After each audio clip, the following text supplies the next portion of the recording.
Bonjour à tous, bienvenue dans cette nouvelle vidéo où aujourd'hui je vais vous parler de la résistance à l'insuline qui est du coup une vidéo très importante puisque selon moi c'est la principale cause qui fait que qu'on prend du poids et donc on va voir un petit peu de quoi il s'agit. Derrière le mot résistance à l'insuline, voilà, ça paraît très compliqué comme ça. En réalité c'est extrêmement simple et donc on va voir comment ça fonctionne. Donc pour ça, j'ai préparé quelques schémas très simplifiés, hein, mais quelques schémas pour expliquer, pour que vous compreniez mieux comment ça fonctionne. Ah, c'est très simplifié, mais voilà, ça permet de bien comprendre. Voilà le premier schéma. Bon, déjà pour expliquer un petit peu, ce que j'ai fait, c'est que voilà, ici à ce niveau-là, voilà, c'est la circulation sanguine avec en vert, c'est les micronutriments, donc les vitamines, les minéraux. En rouge, voilà, je l'ai marqué en haut, c'est le glucose parce que voilà, ça va être un des sujets de la vidéo en lien avec l'insuline. Et en dessous, voilà, j'ai dessiné deux petites cellules qui sont, voilà, c'est vraiment le schéma chez une personne qui n'est pas en surpoids, où le fonctionnement métabolique fonctionne bien. Voilà, les cellules sont de taille normale. J'ai aussi dans les cellules, voilà, le gros point noir, c'est le noyau. Les petits points noirs, voilà, c'est des organites. Enfin, c'est pas important. Et par contre, ce qui est important de comprendre, et on va le voir sur les prochains schémas, c'est les petits ronds jaunes, ce qui représente en fait la masse grasse de la cellule. Voilà, là c'est de taille normale, on va dire, chez une personne qui n'est pas en surpoids. Voilà, c'est juste pour poser les bases. Donc voilà. Deuxième schéma, du coup, là ça va être le schéma représentatif d'une personne qui est en surpoids. Vous voyez déjà que au niveau des cellules, elles sont beaucoup plus grosses. Voilà, faut savoir que les cellules, elles ont la capacité de s'expandre, de grossir en fait. Et donc la partie en jaune, du coup, la partie masse grasse, elle est beaucoup plus importante au niveau des cellules. Euh, donc voilà. Euh, donc au niveau des explications, en fait, ce qui est extrêmement important à comprendre, ça permet de vraiment comprendre le mécanisme de prise de poids. C'est qu'en fait, au niveau du sang, voilà, à ce niveau-là, on est censé avoir une glycémie. Enfin, la glycémie, c'est le taux de sucre dans le sang, toujours à un niveau à peu près constant, autour de 0,8-1 gramme par litre de sang. Et le corps, en fait, il va être en constante ajustement, en fait. Euh, Ça veut dire que quand, voilà, on va manger, par exemple, des aliments qui font augmenter le taux de sucre dans le sang, donc des glucides, euh, le corps va le plus rapidement possible essayer de le faire revenir à des niveaux, on va dire, physiologiques, toujours à peu près à la même concentration, autour de 1 gramme par litre. Et donc voilà, dès qu'on fait un repas en fait, et donc le moyen qu'il a à sa disposition pour faire descendre ce niveau de glycémie dans le sang, en fait c'est grâce à une hormone, c'est l'insuline. Je sais pas si vous en avez déjà entendu parler, mais en fait l'insuline, voilà, son rôle premier en fait, c'est de faire descendre le taux de sucre dans le sang. C'est juste ça. Et pour ça, voilà, il y a plusieurs possibilités, enfin il y a plusieurs moyens, on va dire. Euh, le premier, c'est de prendre le glucose qu'il y a dans la circulation sanguine. Voilà, c'est les petits points rouges. D'ailleurs, vous avez remarqué que ici, à ce niveau-là, il y en a plus que sur le schéma précédent. Donc, c'est de prendre ce glucose, de le faire rentrer dans la cellule pour pouvoir être utilisé sous forme d'énergie. Voilà, ça c'est le fonctionnement à peu près normal. C'est quand voilà, il n'y en a pas trop en excès. Voilà. Deuxième solution, c'est de stocker ce sucre dans les muscles, en fait, sous forme de glycogène. Mais ça, on va pas trop en parler parce que c'est franchement négligeable. En fait, c'est des petites réserves enfin, qui peuvent pas, elles, s'expandre. Donc, c'est des réserves qui sont très vite remplies. Donc, c'est pas le sujet. Euh, et du coup, troisième possibilité, en fait, ça va être de convertir, et on va voir dans le schéma précédent pour voir comment ça marche, c'est convertir ce sucre en fait euh, en matière grasse. Et la matière grasse, en fait, il va pouvoir être stocké plus facilement dans les cellules. Donc on va passer au schéma suivant. Voilà, là j'ai dessiné en plus un peu plus loin dans la circulation sanguine le foie parce que c'est à ce niveau-là que ça se joue. Bon, on s'en fout un petit peu, mais bon, ça permet de comprendre, moi. Euh, donc en fait, voilà, s'il y a trop de sucre dans le sang, voilà, si la cellule a suffisamment d'énergie pour fonctionner, donc c'est la première possibilité qu'il a pour faire réduire ce taux de sucre dans le sang. Bon bah voilà, c'est pas comme ça qu'on va réussir à le faire baisser. Le glycogène, pareil, on va pas en parler. Par contre, la troisième possibilité, comme j'ai dit, ça va être de convertir ce sucre.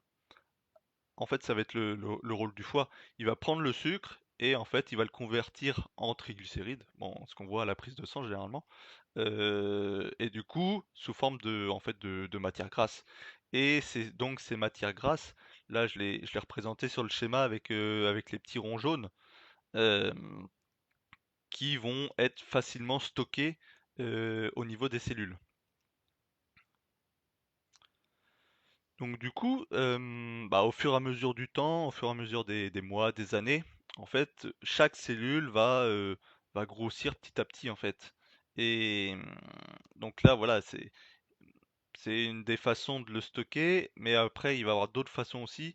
Euh, En fait, les cellules, une fois qu'elles sont à une taille vraiment maximale, on va dire, vraiment quand elle est on va dire au taquet, enfin, je veux dire, quand elles peuvent plus s'expandre, en fait, il y a même des nouvelles cellules qui vont se créer. Euh, et du coup, voilà, ça va permettre de stocker encore en plus grosse quantité. Et voilà, ça c'est quand ça va dans les cellules. Le problème aussi, c'est que euh, ça peut aller aussi se stocker dans des endroits qui sont pas forcément bien, dans des organes, notamment au niveau du foie. Donc c'est comme ça qu'on se retrouve en fait avec un foie gras, stéatose hépatique en fait, parce que voilà, le foie est capable aussi de faire des réserves de gras en fait.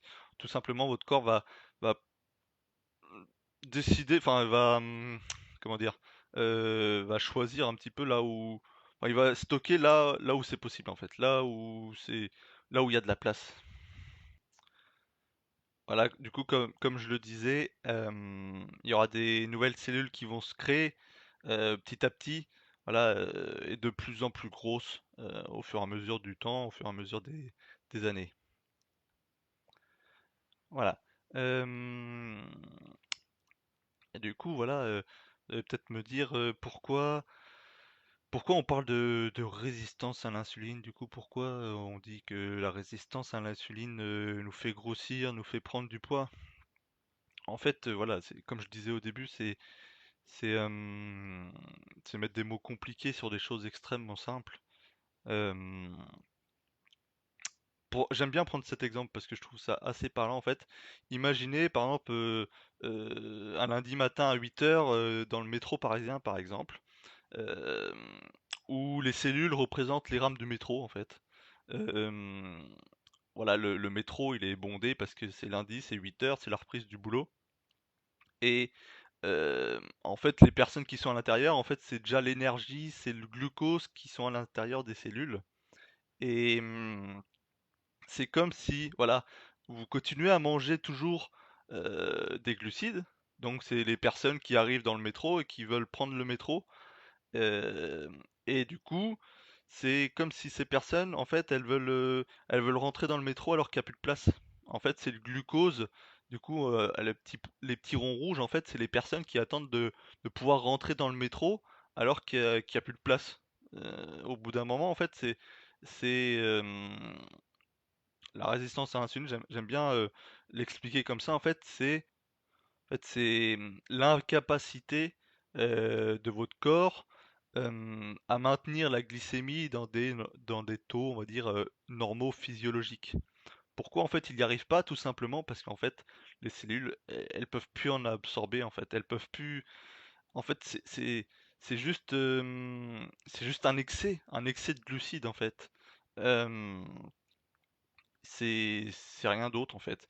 C'est comme si voilà, c'est on essaie de faire rentrer des choses alors que c'est plein. C'est donc du coup, le sucre dans le sang va stagner dans le sang du coup.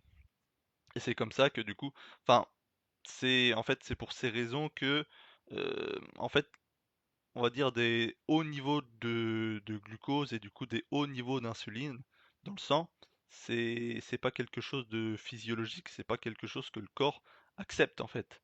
Faut absolument qu'il soit dans une range, enfin dans des taux on va dire normaux autour de 1 gramme comme je le disais au début par tous les moyens il essaye de faire descendre en fait ce taux de sucre. Donc du coup, pour vraiment le forcer à descendre, bah déjà dans un premier temps, comme je le disais, bon bah tout se fait un peu en même temps, hein, sur vraiment au fil des mois, des années, c'est pas du jour au lendemain, mais qu'est-ce que je veux dire? C'était pour dire que euh, au fur et à mesure, en fait, dans un premier temps, en fait, quand le glucose n'arrive plus à rentrer dans les cellules, et ben, le corps va produire plus d'insuline parce que l'insuline, en fait, c'est vraiment, faut le voir comme une clé, en fait. La clé qui va permettre, je vais le montrer comme ça, la clé qui va prendre le glucide, en fait, et qui va l'amener dans la cellule, en fait. Et du coup, dans un premier temps, en fait, les niveaux d'insuline vont augmenter et jusqu'à ce que, au bout d'un moment, bah, même avec des hauts niveaux d'insuline, ça suffit pas en fait.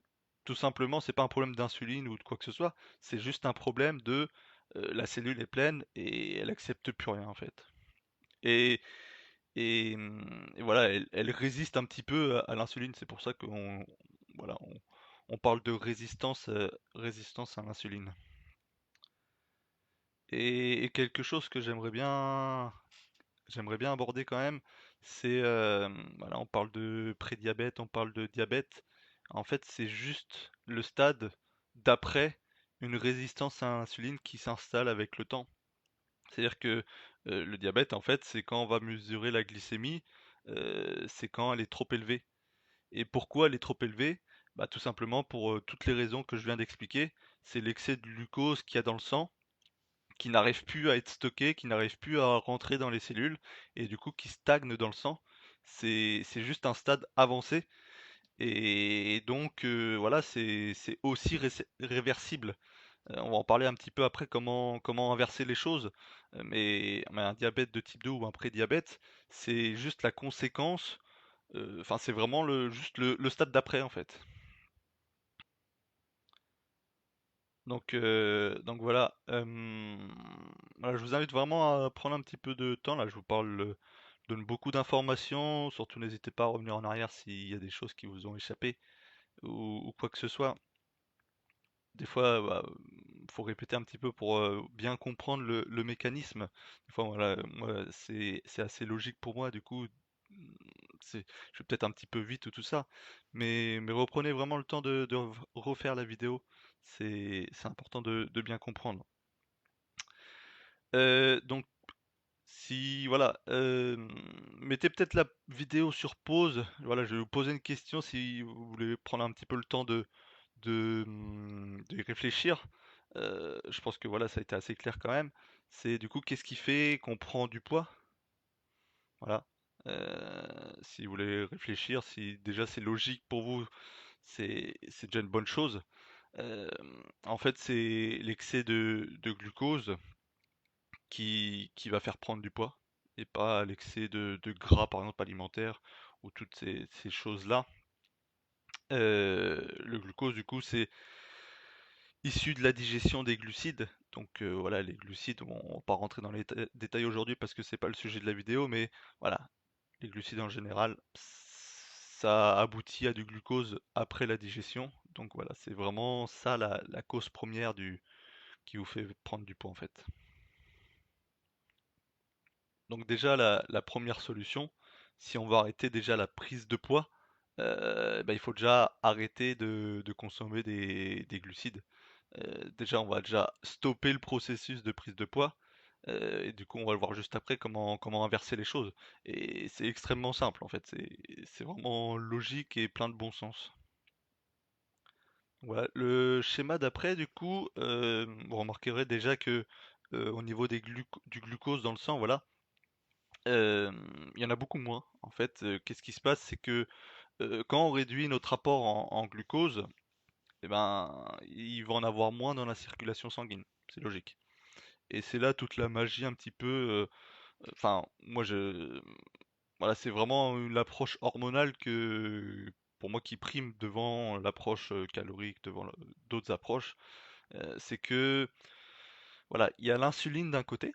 L'insuline, voilà, enfin, je le rappelle, son rôle, ça va être de faire descendre ce glucose qu'il y a dans le sang pour le ramener à des niveaux, on va dire, normaux, physiologiques. Et il y a une hormone qui est antagoniste à l'insuline. C'est-à-dire que son travail, c'est de faire exactement le contraire.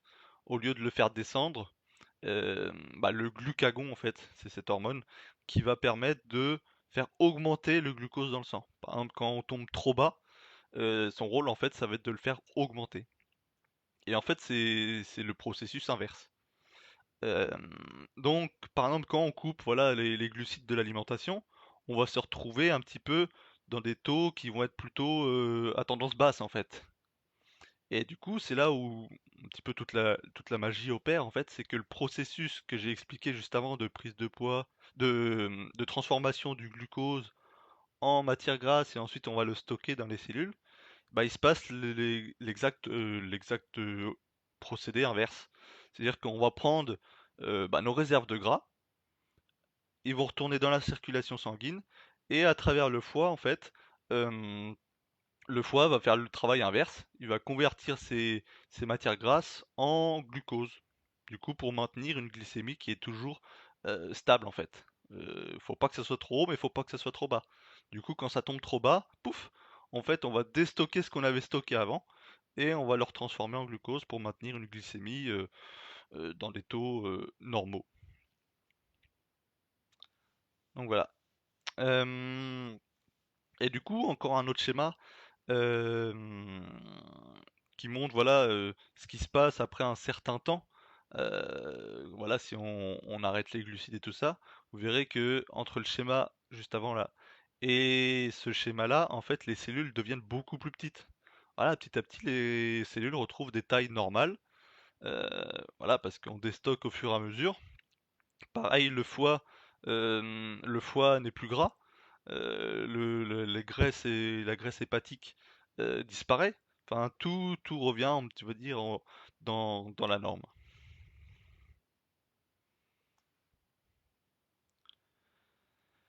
Donc quand on comprend ce mécanisme de prise de poids, de transformation du sucre en gras et inversement du gras qu'on peut déstocker et donc brûler un peu comme énergie et tout ça, en fait, c'est pour ça que pour moi l'approche hormonale c'est l'approche un petit peu qui permet d'avoir des résultats durables, qui permet vraiment d'aller résoudre la vraie cause. C'est pas forcément en réduisant les calories qu'on peut perdre du poids. Des fois ça peut marcher en fonction de ce qu'on mange en fait, mais certaines personnes par exemple baissent les calories, mais mangent toujours des aliments qui font augmenter le taux de sucre dans le sang. Donc là, on peut pas s'en sortir en fait. Même si on mange moins, il y a toujours des aliments qui vont poser problème, qui vont augmenter le taux de sucre dans le sang trop rapidement, en trop grande quantité, trop souvent, même si on est en déficit calorique. Ça peut pas fonctionner. Par contre, euh, puis il y a encore tous les désavantages du déficit calorique, mais ça, j'ai fait une vidéo là-dessus, si vous voulez aller la voir, n'hésitez pas. Mais voilà. Mais par contre, si vous mangez vraiment, euh, voilà, sans se prendre la tête, à satiété, vraiment des bons aliments, mais des aliments qui font pas augmenter le taux de sucre dans le sang, en fait, qu'on mange des aliments gras, caloriques, pas caloriques, en fait, ça aura peu d'impact. Ce qu'il faut vraiment faire attention, c'est les glucides qui augmentent fortement la glycémie dans le sang. C'est tout ce qui, enfin, c'est les seules choses à faire attention. Voilà. J'espère que les explications auront été assez claires. Si c'est pas le cas, si vous avez des questions, n'hésitez pas à les poser en commentaire. N'hésitez pas non plus à mettre un like si ça vous a apporté des informations, si vous avez trouvé ça utile. Voilà. Et j'espère que ça vous aura plu et vous aura aidé pour avancer. Je vous dis à bientôt pour une nouvelle vidéo.